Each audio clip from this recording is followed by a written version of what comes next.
నమస్తే, welcome to mid day debate. నేను మురళి. సంక్రాంతి అంటే తెలుగునాట పెద్ద పండుగ. సినిమా ప్రజలకు మరీ పెద్ద పండుగ. సంక్రాంతికి వచ్చే సినిమాల గురించి ఏడాది పొడవునా ఆసక్తి ఉంటుంది. గతంలో అయితే సెలవులు వచ్చినప్పుడు ఏకైక వినోదంగా సినిమా ఉండేది కాబట్టి 50 రోజులు 100 రోజులు ఆడించేసి పండగ చేసుకునేవారు. ఇప్పటి డిజిటల్ యుగంలో సినిమా జాతకాన్ని 3-4 రోజుల్లోనే తేల్చేస్తున్నారు.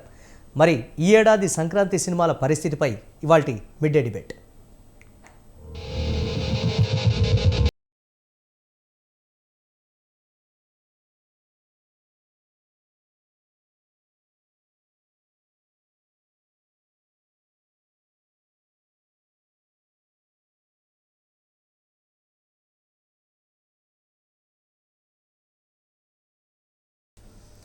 ఈ ఏడాది సంక్రాంతి రేసులో అగ్ర హీరోలు బాలకృష్ణ, చిరంజీవి పోటీ పడుతున్నారు. వీరసింహారెడ్డి సినిమా ఇప్పటికే థియేటర్లలో సందడి చేస్తోంది.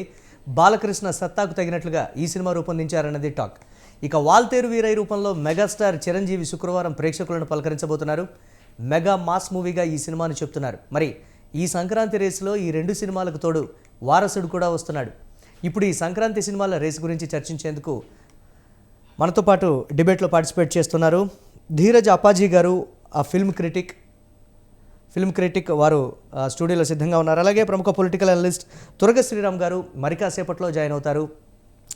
సంక్రాంతి సంబరాల నేపథ్యంలో తెలుగు వారికి, ముఖ్యంగా దేశవ్యాప్తంగా ఉన్నటువంటి వారందరికీ కూడా భారతదేశంలో ఏకైక వినోదంగా సినిమానే చెప్పుకోవాలి. దాన్ని సంక్రాంతి ఎంత ఘనంగా అయితే చేసుకుంటామో అంతే ఘనంగా చిత్రాలు కూడా భారీ ఎత్తున రిలీజ్ అవుతాయి. సినిమాను కూడా ప్రేక్షకులు ఏ విధంగా ఆదరిస్తారో మనం చూస్తూ ఉన్నాం. సంక్రాంతికి సినిమా రిలీజ్ అయితే హిట్ అనేటువంటి ఒక సాంప్రదాయం కూడా గతం నుంచి కూడా కొనసాగుతున్నటువంటి పరిస్థితి ఉంది. ఇద్దరు అగ్ర హీరోలు బాలకృష్ణ, చిరంజీవి ఇద్దరు నటించినటువంటి సినిమాలు ఒక్కరోజు వ్యవధిలో విడుదలకు సిద్ధమయ్యాయి. బాలకృష్ణ నటించినటువంటి వీరసింహారెడ్డి ఈరోజు, రేపు వాల్తేరు వీరయ్య ఒకే బ్యానర్ నుంచి వస్తున్నప్పటికీ కూడా 2 చిత్రాలు పోటాపోటీ టగ్ ఆఫ్ వార్ అయితే నెలకొన్నటువంటి పరిస్థితి ఉంది. ఇక ధీరజ్ అప్పాజీ గారు ఉన్నారు, ఫిల్మ్ క్రిటిక్. వారితో మాట్లాడి వీరసింహారెడ్డి ఏ విధంగా ఉందో తెలుసుకునే ప్రయత్నం చేద్దాం. నమస్తే అప్పాజీ గారు. నమస్తే మురళి. ఏంటి వీరసింహారెడ్డి ఏ విధంగా ఉంది? బాలకృష్ణ స్టాండర్డ్స్కి తగ్గట్లుగా పిక్చరైజేషన్ కనపడుతుంది, ఎలా ఉంది? అంటే బాలకృష్ణ అభిమానించే అభిమానులందరికీ కూడా ఒక పండగ లాంటి సినిమా. బాలకృష్ణ ఫ్యాన్స్ అనే కాదు, యాక్షన్ మూవీ లవర్స్ అందరికి కూడా నచ్చే సినిమా ఇది. అంటే యాక్షన్ పాలు ఎక్కువ ఉంది. దాదాపు 7-8 ఫైట్స్, అవి కూడా చాలా లావిష్గా చిత్రీకరించిన ఫైట్స్ ఉన్నాయి. కాబట్టి యాక్షన్ లవర్స్ అందరికి కూడా నచ్చే సినిమా. అలాగే బాలకృష్ణ ఫ్యాన్స్కి కూడా నచ్చే సినిమా. అంటే గతంలో ఉన్నటువంటి బాలకృష్ణ ఒక ట్రెండింగ్ వరుస క్రమం ఒకటి ఉండేది బాలకృష్ణ చిత్రాలకు తగినట్లుగా, అదే రీతిలో ఉందా, లేకపోతే ఏదైనా కొత్తదనంగా అఖండాలో కొంచెం చేంజ్ ఓవర్గా? బాలకృష్ణ నుంచి ఏవైతే ఆడియన్స్ ఎక్స్పెక్ట్ చేస్తారో ఆ అంశాలన్నీ ఉన్నాయి. ఫైట్స్ ఉన్నాయి, మంచి సాంగ్స్ ఉన్నాయి, ఐటమ్ సాంగ్ ఉంది, సో యాక్షన్ ఉంది, డైలాగ్స్ ఉన్నాయి, పంచ్ డైలాగ్స్ ఉన్నాయి. సో బాలకృష్ణ దగ్గర నుంచి ఏవైతే ఎక్స్పెక్ట్ చేస్తారో ఆయన ఫ్యాన్స్ కానీ, యాక్షన్ మూవీ లవర్స్ కానీ, ఆ అంశాలన్నీ పుష్కలంగా ఉన్నాయి సినిమాలో. అంటే కమర్షియల్గా ఫ్యామిలీ మొత్తం కూడా వెళ్ళి చూసేటువంటి చిత్రం అంటే పండగ టైంలో సకుటుంబ సమేతంగానే సినిమాలు చూస్తారు కాబట్టి కుటుంబ సమేతంగా చూడడానికి ఆక్షేపణీయమైనటువంటి సన్నివేశాలు ఏం లేవు. కొంచెం హింస అది కొంచెం మోతాదు కొంచెం ఎక్కువ ఉంటుంది తప్ప ఫ్యామిలీతో చూడడానికి ఏమి ఇబ్బంది పెట్టే సీన్లు ఏమి ఉండవు. అంటే పొలిటికల్గా కొన్ని డైలాగ్స్ కూడా వాటిలో ఉన్నటువంటి పరిస్థితి ఉంది. అంటే జనాలు గెలిపించిన వెధవల వాళ్ళు గౌరవించడం మన ధర్మం, నిర్మించడం అభివృద్ధి, కోల్చడం కాదు, జీతాలు వేయడం అభివృద్ధి, బిచ్చం వేయడం కాదు అనే కొన్ని డైలాగ్స్ కూడా చెప్పించడం జరిగింది. యాజువల్గా ప్రతిపక్షంలో ఉన్నారు కాబట్టి అధికార పక్షాన్ని టార్గెట్ చేస్తూ చేసినటువంటి సహజంగా జరిగేది. అంటే ఇప్పుడు బాలకృష్ణ హీరో మాత్రమే కాదు, ఆయన ఎమ్మెల్యే కూడా. అవును. సో ప్రతిపక్షంలో ఉన్న ఎమ్మెల్యే కాబట్టి ఆయన్ని దృష్టిలో పెట్టుకొని తెలుగుదేశం పార్టీ వాళ్ళు ఏవైతే విమర్శలు చేస్తున్నారో ఇప్పుడు వైసీపీ గవర్నమెంట్ మీద, వాటికి అనుగుణంగా కొన్ని డైలాగ్స్ రాశారు. కొన్ని బాగానే పేర్లాయి థియేటర్లో, కొంచెం రెస్పాన్స్ అది బాగానే ఉంది ఆ డైలాగ్స్కి. అంటే జనం నుంచి అంటే వ్యతిరేకత వ్యక్తం అవనప్పటికీ కూడా ప్రభుత్వం ఈ విధమైనటువంటి చేస్తున్నప్పుడు థియేటర్లలో ఇలాంటివి వచ్చినప్పుడు మాత్రం రెస్పాన్స్ బాగా ఉండేటువంటి పరిస్థితులు ఉంటాయి. ఇటువంటి పెట్టడం వల్ల ఎటువంటి ఇంపాక్ట్ ఉంటుందంటారు? అదే, అంటే కొంతమంది వ్యతిరేకిస్తారు. ఇప్పుడు ఉదాహరణకి వైఎస్ జగన్ అభిమానించే వాళ్ళు వ్యతిరేకిస్తారు, బాలయ్యని అభిమానించే వాళ్ళు, తెలుగుదేశం పార్టీ సానుభూతి పరులు స్వాగతిస్తారు. అంటే మరీ ఇప్పుడు మీరు చెప్పిన డైలాగ్ ఒక ట్రెండ్ అటువంటివి. తర్వాత ఎన్టీఆర్ హెల్త్ యూనివర్సిటీ ఏదైతే పేరు మార్పు ఉందో దానికి సంబంధించిన డైలాగ్ ఒకటి ఉంటుంది. సంతకం పెడితే పేరు మార్చొచ్చు కానీ ఆ హిస్టరీ అన్నది మారదు. ఆ టైపు డైలాగ్స్ కొన్ని ఉన్నాయన్నమాట. అంటే దాదాపుగా సినిమా మొత్తం మీద కూడా ఎక్కువగా ప్రభుత్వాన్ని టార్గెట్ చేస్తూ చాలా డైలాగ్స్ ఉన్నాయి అనేటువంటి మాట చెప్తూ ఉన్నారు. చాలా కాదు, అంటే నేపథ్యం అటువంటి నేపథ్యం కాదు. కొన్ని సీన్స్లో ఒక హోమ్ మినిస్టర్ ఇన్వాల్వ్ అయ్యే సీన్స్ కొన్ని ఉన్నాయి. ఆ సీన్స్లో బాలకృష్ణ చెప్పే డైలాగులు ప్రభుత్వానికి వ్యతిరేకంగా ఉన్నట్టు ఉంటాయి అన్నమాట. అంటే ప్రతిపక్షం తీసినటువంటి అధికార పార్టీకి వ్యతిరేకంగా తీసినటువంటి సినిమాగా చూడాలా, లేకపోతే యాజ్ యూజువల్ బాలకృష్ణ సినిమాలో ఈ మధ్య మధ్యలో కొన్ని డైలాగ్, జనరల్గా బాలకృష్ణ సినిమా అన్నింటిలో కూడా అటువంటి డైలాగ్స్ ఉంటాయి కదా. నీకు పొగరు పదవితో వచ్చిందేమో, నాకు డిఎన్ఏతో వచ్చింది, అటువంటి డైలాగ్స్ జనరల్గా బాలకృష్ణ సినిమాలన్నింటిలో కూడా సమర్థింహారెడ్డి, నరసింహనాయుడు, సింహ, లెజెండ్ ఈ సినిమాలు అన్నింటిలో ఉన్నాయి కాబట్టి ఇందులో పర్టికులర్గా అంటే ఇప్పుడు ఎలక్షన్లో సమీపిస్తున్నాయి కాబట్టి దానికి కొంచెం ప్రాధాన్యత ఏర్పడుతుంది తప్ప మరీ పెద్దగా ఎక్కువ ఉన్నట్టు నాకేమనిపించలేదు. రైట్ రైట్ అండి. ఇంకా పొలిటికల్ అనలిస్ట్ తురగ శ్రీరామ్ గారు కూడా లైవ్లో సిద్ధంగా ఉన్నారు. శ్రీరామ్ గారు నమస్తే అండి. నమస్తే అండి. ఎస్, బాలకృష్ణ సినిమా అంటే ఖచ్చితంగా అధికార పార్టీ మీద, అంటే వారు అధికారంలో ఉంటే ప్రతిపక్షం మీద, వారు ప్రతిపక్షంలో ఉంటే అధికార పక్షం మీద చేసేటువంటి కొన్ని డైలాగ్స్, అంటే ఈ చిత్రంలో అఖండకు మించి కొన్ని భారీ ఎత్తున కరెంట్ సిచ్యువేషన్కి తగ్గట్లుగా ఉన్న కొన్ని పొలిటికల్ డైలాగ్స్ని చూపించడం జరిగింది. ఏంటి, ఎలా చూడాలి వాటిని? ఖచ్చితంగా పొలిటికల్ గా చూడాలి. అంటే కథలో రాసేటప్పుడే కథ ఏ కథ ఉన్నా కూడా ఆ పాత్రలో అవకాశం ఎక్కడొచ్చినా కూడా ఇలాంటివి చూపించే కార్యక్రమం ఖచ్చితంగా పొలిటికల్ గా ఇంట్రెస్ట్ ఉన్న ఎవరు సినిమా ఇండస్ట్రీలో ఉన్నా కూడా వాళ్ళ సినిమాల్లో ఈ ప్రయత్నం జరుగుతుంది. ఇది ఇప్పుడే కొత్తగా వచ్చింది కదా. ఎన్టీ రామారావు గారి సినిమాల్లోకి వచ్చే ముందు కూడా ఆయన సినిమాలన్నీ కూడా కొంచెం పొలిటికల్ డైలాగ్స్ మొదలెట్టడం అనేది ముందే స్టార్ట్ అయింది. ఆయన రావడానికి ముందుగానే ఇలాంటి ఇదంతా స్టార్ట్ అయింది. ఆ తర్వాత వచ్చిన తర్వాత స్టార్ట్ అయింది. ఈ తర్వాత ఆయన మీద స్టార్ట్ అయినాయి. ఇవన్నీ కూడా రెగ్యులర్ గా జరుగుతుంటాయి. పొలిటికల్ గా ఇన్ఫ్లుయెన్స్ చేసే వాళ్ళు కానీ, పొలిటికల్ ఇంట్రెస్ట్ ఉన్న వాళ్ళు కానీ, వాళ్ళు ప్రతిపక్షంలో ఉన్న అధికార పక్షంలో ఉన్న సినిమా ఇండస్ట్రీ వాళ్ళు ఉంటే ఆయా హీరోల సినిమాల్లో ఖచ్చితంగా పొలిటికల్ డైలాగ్స్ అపోజిట్ పార్టీ మీద, అంటే వాళ్ళు ప్రతిపక్షంలో ఉన్న వాళ్ళు కనుక సినిమా తీస్తూ ఉంటే అధికార పక్షం మీద, అధికార పక్షంలో ఉన్న వాళ్ళు సినిమా తీస్తుంటే ప్రతిపక్షం మీద, ఇలాంటి సెటైర్లు కానీ డైలాగులు కానీ వేయటం కామన్ గా జరుగుతుంటుంది. అదే బాలకృష్ణ గారు ఈ సినిమాలో కూడా మీరు చెప్పిన ఆ డైలాగులన్నీ కూడా ఎన్టీఆర్ యూనివర్సిటీకి సంబంధించి మీరు సంతకం పెట్టి బోర్డు పేరు మార్చగలరు కానీ వాళ్ళ చరిత్ర మార్చలేరు అనేది ఏదైతే ఉందో అది ఖచ్చితంగా ఎన్టీఆర్ యూనివర్సిటీకి సంబంధించిన అంశమే, ఖచ్చితంగా డౌట్ ఏం లేదు.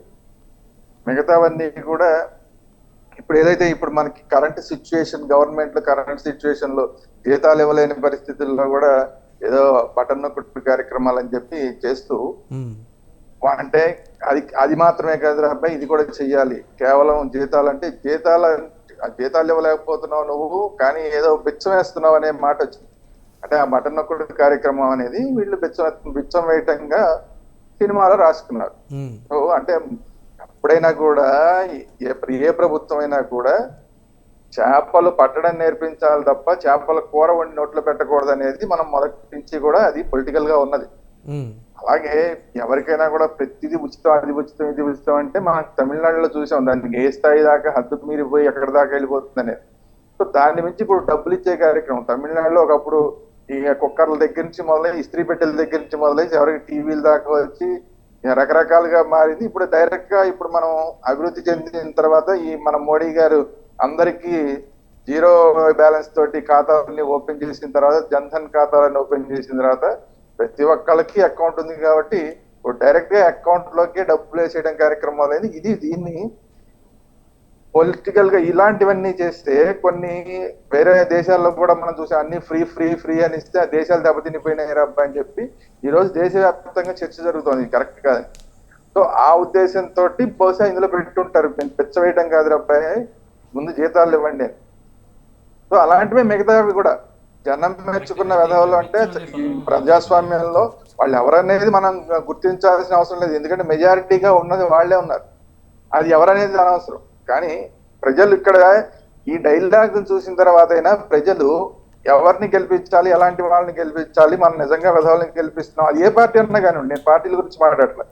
ఏ పార్టీ నుంచి అయినా కానీ ఎవరినైతే మనం మన నాయకుడిగా ఎన్నుకుంటున్నాం, మన నాయకుడిగా ఎన్నుకుంటున్న వాడు మనని అభివృద్ధి చేసే దిశగా, మన సమాజాన్ని అభివృద్ధి చేసే విధంగా, మన ప్రాంతాన్ని అభివృద్ధి చేసే విధంగా, మన యొక్క వ్యక్తిగత స్థాయిని పెంచే విధంగా ఉండేలాంటి లీడర్ ఉండాలి తప్ప కేవలం ఏదో 500 ఇస్తున్నాడనో 1000 రూపాయలు ఇస్తున్నాడనో లేదంటే సంవత్సరం పాటు రోజు అకౌంట్ లో డబ్బులు వేస్తున్నాడనో ఇలాంటివన్నీ చూసి వేస్తే నీ దగ్గర వేసేది 10 రూపాయలు, నీ జేబులో వేసేది నీ దగ్గర నుంచి లాక్కునేది 100 రూపాయలు అవుతుంది చివరికి.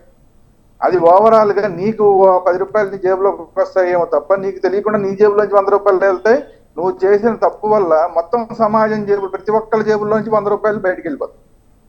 కాబట్టి ఇట్లాంటివన్నీ కూడా గుర్తించాల్సిన బాధ్యత ఉంది. ఎప్పుడైనా సరే ఈ సినిమాలో కొంత బాలకృష్ణ గారికి అడ్వాంటేజ్ అవ్వచ్చేమో కానీ సినిమా అనేది ఎప్పుడైనా కూడా అసలు సినిమా అనేది ప్రారంభమైంది సమాజాన్ని జాగృతం చేయడానికి. ఒక సినిమా మాత్రమే కాదు, ఏ కళ అయినా సరే ప్రారంభమైందే ప్రజలని జాగృతం చేయడం. అప్పుడున్న సమస్యల మీద కానీ అప్పుడున్న ప్రభుత్వాల మీద కానీ జాగృతం చేయడమే కళ యొక్క లక్షణం.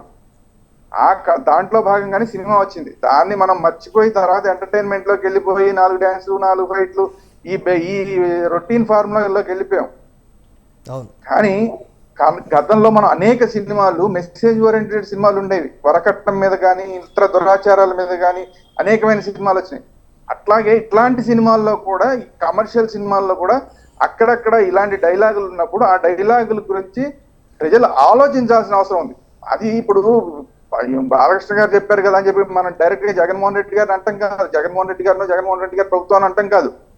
మనం ఎన్నుకుంటున్న వ్యక్తులు ఎవరిని మనం లీడర్ గా అనుకుంటున్నాం అలాంటి వాడు వెధవ అని మనకి ఓవరాల్ గా రెస్పాన్స్ ఫైనల్ గా వస్తున్న సందర్భంలో మనం కరెక్ట్ చేసుకోవడానికి ఇలాంటి సినిమాల్లో ఇలాంటి డైలాగులు అనేవి ఉపయోగపడితే ఆలోచించడానికి ఉపయోగపడుతుంది.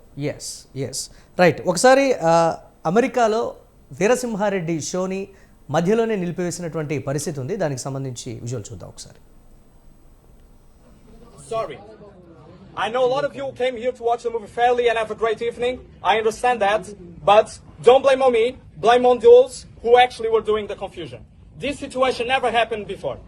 It's not the first time that we exhibit Telugu movies or any other Indian movies. But sorry, this is not acceptable. This is not acceptable. It's not the first time we exhibit these movies. We never had problems before. So I will ask you to leave, please. I'm really sorry, but I will need to leave. Okay, everybody now is being asked to leave. So please make your way out of the cinemas.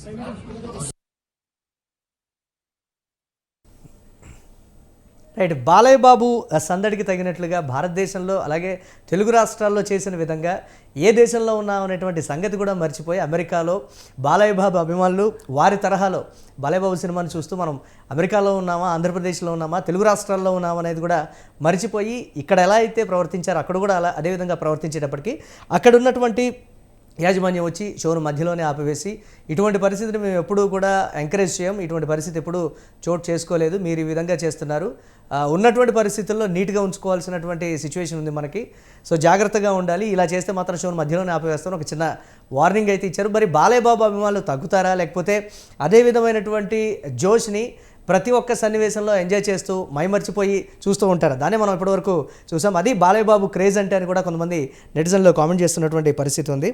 Yes Appaji గారు, దేశం ఏదైనా రాష్ట్రం ఏదైనా ప్రపంచంలో ఎక్కడైనా బాలయ్య బాబు అభిమానులు same ఏంటి? అవును, అంటే బాలకృష్ణ సినిమాని మొదటి రోజు చూసే వాళ్ళందరూ కూడా డై హార్డ్ ఫ్యాన్స్ అయి ఉంటారు. కాకపోతే అక్కడ మనం మీరు ఇందాక చెప్పినట్టు మనం ఎక్కడ చూస్తున్నాం అనే దాన్ని కొంచెం వాళ్ళు దాన్ని మెయింటైన్ చేసి ఉంటే, డిగ్నిటీ మెయింటైన్ చేసి ఉంటే బాగుండేది.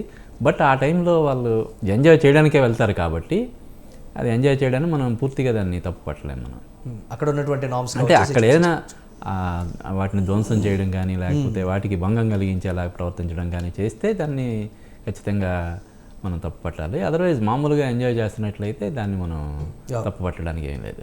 Yes right. శ్రీరామ్ గారు, గతంలో మనం చూసే బాలయ్య బాబు సినిమాలు సంక్రాంతి అప్పుడు కావచ్చు, లేకపోతే రెగ్యులర్గా రిలీజ్ అవుతున్నటువంటి సమయంలో కూడా టికెట్ ధరలకు సంబంధించి ఏదో అడపదడప అవాంతరాలు కావచ్చు, లేకపోతే చిన్న చిన్న మెలక పెట్టడం కావచ్చు, టికెట్ ధరలకు సంబంధించి కావచ్చు, వీటన్నిటిలో రెస్ట్రిక్షన్స్ విధించింది. బట్ ఈసారి మాత్రం ఎటువంటి రెస్ట్రిక్షన్స్ లేకుండా థియేటర్ల విషయంలో కావచ్చు, టికెట్ రేట్ల విషయంలో కావచ్చు, అన్నిటి విషయాల్లో కావచ్చు ప్రభుత్వానికి అగెనిస్ట్గా డైలాగ్స్ ఉన్నాయనేటువంటి మాట అందరూ కూడా ఒప్పుకుంటున్నటువంటి పరిస్థితి.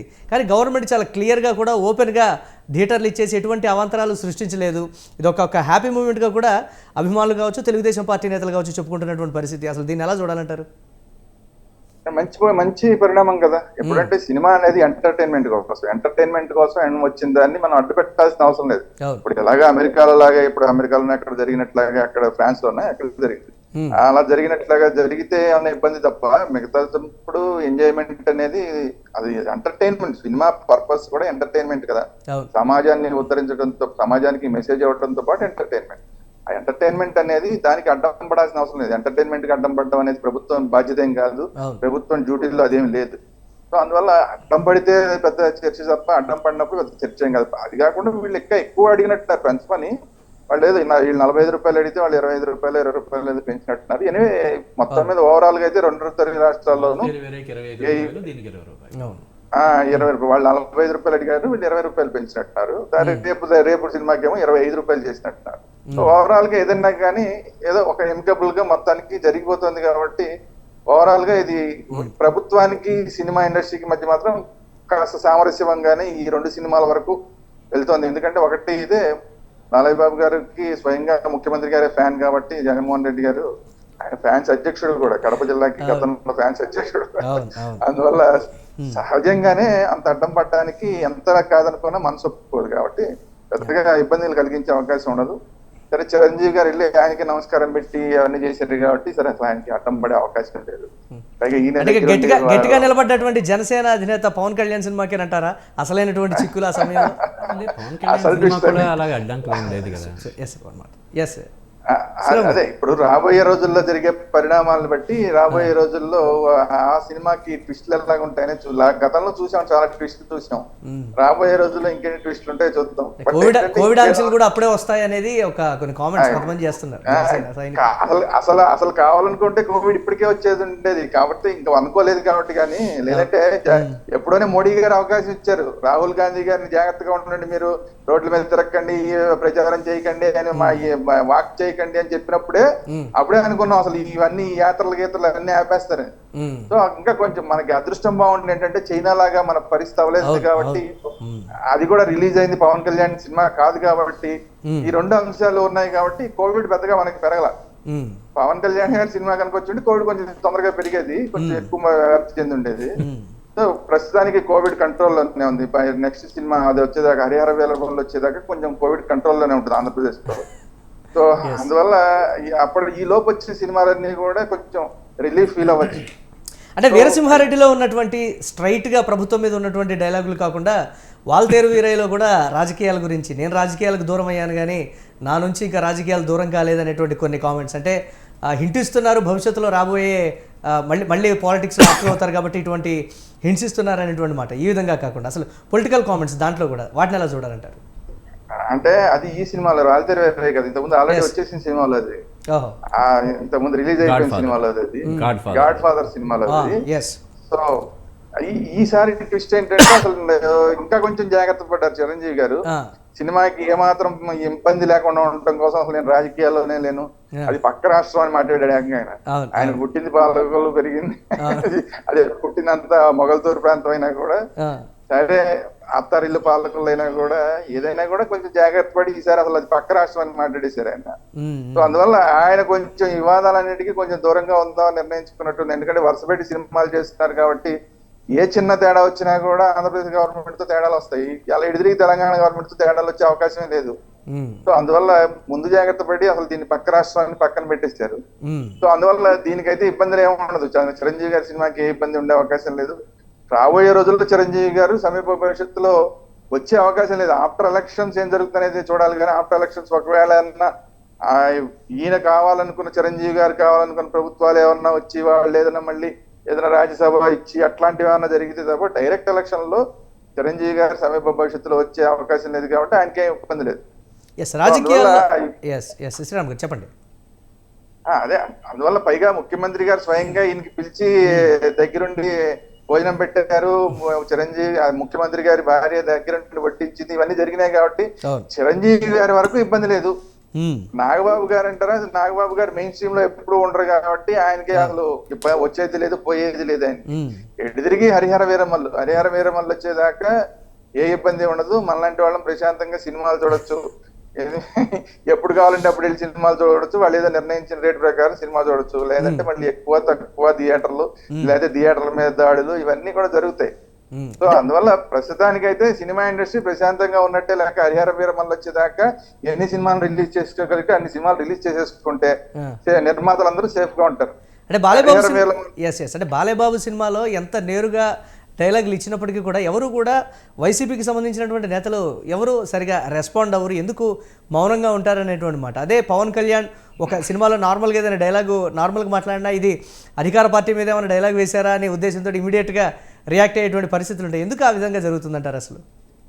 అంటే బాలకృష్ణ గారు మీకు ఎక్కడ కూడా డైరెక్ట్ గా ఆయన టికెట్ ఇస్తే ఆయన వెళ్ళి ఆ నియోజకవర్గంలో చేస్తారు తప్ప మిగతా ఎక్కడ కూడా విపరీతంగా రోజువారీ రాజకీయాల్లో పార్టిసిపేట్ చేయరు. ఆయన రోజువారీగా ఈ జగన్మోహన్ రెడ్డి గారి మీద కానీ వేరే వాళ్ళ మీద కానీ ఆయన ఏమి తిట్టడాలు కానీ లేదంటే విమర్శలు చేయడానికి కానీ ఏమి ఉండదు. జస్ట్ ఏంటంటే ఎలక్షన్ ముందు ఆయనకి ఏదో క్యాన్వాసింగ్ పాలన నియోజకవర్గంలో చెయ్యంటే అక్కడికి వెళ్ళి అప్పుడు మాట్లాడేది తప్ప మిగతా టైంలో ఆయన టోటల్ గా ఆల్మోస్ట్ ఆయన నియోజకవర్గానికి ఎమ్మెల్యేగా మిగతా అంతా కూడా హీరోగానే ఉంటాడు ఆయన. సో అందువల్ల ఆయన పెద్ద కాంట్రవర్సీలో ఉంటారు. రాజకీయాలకు సంబంధించిన కాంట్రవర్సీలో ఆయన ఎక్కడ రారు. అది కాకుండా తెలుగుదేశం పార్టీలో ఆయన క్రియాశీలక పాత్ర ఏదో పరిమితంగా ఉంటుంది. క్రియాశీలక పాత్ర అంటే ఆయన వరకు మాత్రమే ఆయన ఉంటుంది తప్ప టికెట్లు నిర్ణయించడంలో కానీ రాజకీయాలను ప్రభావితం చేయడంలో కానీ బాలకృష్ణ గారి పాత్ర ఏమాత్రం ఉండదు. చంద్రబాబు నాయుడు గారు, లోకేష్ గారు, ఇంకా ఈ మిగతా వాళ్ళు ఉంటారు తప్ప రెగ్యులర్ పొలిటీషియన్లు ఉంటారు తప్ప అందుకనే వీళ్ళని టార్గెట్ చేసి ఆయన పక్కన పెడతారు. అదే ఇప్పుడు అలాగే పవన్ కళ్యాణ్ విషయానికి వచ్చేసరికి ఆయన డైరెక్ట్ గా ఇప్పుడు ఇన్ఫ్లుయెన్స్ చేస్తున్నాడు. ఇప్పుడున్న ప్రభుత్వాన్ని ఇన్ఫ్లుయెన్స్ చేస్తున్నాడు. ఎవరైతే వైసీపీకి గతంలో ఓటు వేసిన వాళ్ళు ఉన్నారో వాళ్ళందరినీ ఇప్పుడు ఈయన ఇన్ఫ్లుయెన్స్ చేస్తున్నాడు కాబట్టి ఖచ్చితంగా ఈయన మీద ఈయన టార్గెట్ చేస్తారు. అదే ఇద్దరికి తేడా. అందువల్ల ఇద్దరికి ఖచ్చితంగా తేడా ఉంటుంది బాలకృష్ణ గారి మీద. అది కాకుండా ఫైనల్ గా ఏం చేసినా కూడా బాలకృష్ణ గారిని గౌక్కునేది అంటే ముఖ్యమంత్రి గారు ఎందుకులే అంటారని ఒక ఆలోచన ఉంటుంది కాబట్టి ఆయనే ఫ్యాన్ అయినప్పుడు మనకి ఎందుకులే అని చెప్పి మిగతా వాళ్ళు ఎవరు కూడా బాలకృష్ణ గారి జోలికి వెళ్ళరు. అది కూడా ఒక అడ్వాంటేజ్ అంటారా ప్రతిపక్షానికి? ఖచ్చితంగా అంతే కదా. ఎస్, రైట్ అండి. అప్పాజీ గారు, ఇప్పుడు ఉన్నటువంటి ఈ సినిమాలో పొలిటికల్గా ఎక్కువగా కొన్ని సీన్స్ కావచ్చు, లేకపోతే ప్రస్తుతం ఉన్నటువంటి ఆంధ్రప్రదేశ్లో ఉన్నటువంటి సిచ్యువేషన్స్ అన్ని కొన్ని ప్రతిబింబించేలాగా అఖండాలో హిందుత్వానికి సంబంధించి కావచ్చు, లేకపోతే ఇట్లా వీర నరసింహారెడ్డిలో అటువంటి ఏమైనా తరహా సీన్స్ ఉన్నాయంటారు? అంటే అఖండ జోనర్ వేరు, ఈ జోనర్ వేరు. ఇదేంటంటే ఒక కథ ఏదైనా కానీ అధికార పార్టీని విమర్శించే కొన్ని సీన్స్ కానీ కొన్ని అంటే చెప్పాను కదా, హోమ్ మినిస్టర్తో ఇన్వాల్వ్ అయిన సీన్స్ కొన్ని ఉన్నాయి. ఆ సీన్స్లో తర్వాత అది కాకుండా ఈ కబ్జాలు, లేకపోతే ఈ ఫ్యాక్టరీని ఖాళీ చేయించడం, లేదంటే ఆ ఫ్యాక్టరీకి ప్రయోజనాలకి వ్యతిరేకంగా ఇంకో ఫ్యాక్టరీని స్టార్ట్ చేయడం లాంటి కొన్ని సీన్స్ ఉంటాయి. ఆ సీన్స్లో మాత్రమే ఇటువంటి డైలాగ్స్ వస్తాయి.